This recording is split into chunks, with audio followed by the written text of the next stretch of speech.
একটা ছোট্ট মেয়ের হাতে বই ছিল, কিন্তু আজ তার হাতে ধরা কফিন। একজন বাবার স্বপ্ন ছিল মেয়েটাকে ডাক্তার বানাবে, কিন্তু আজ সেই বাবার চোখে শুধু ধ্বংসস্তূপ। এই অপরাধটা কি?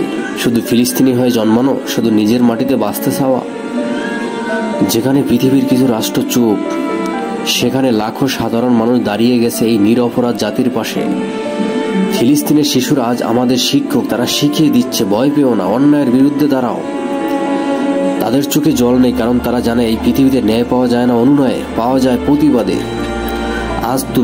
আজ যদি তুমি চুপ থাকো, কাল তোমার সন্তানদের মুখে থাকবে একই গল্প। আমার বাবা মা কেবল দেখেছিল, কিছুই বলেনি। ফিলিস্তিনের জন্য আজ আমাদের আওয়াজই হতে পারে তাদের বেঁচে থাকার আলো। তুমি কি পাশে থাকবে? তুমি কি সত্যের পক্ষে শেয়ার করবে?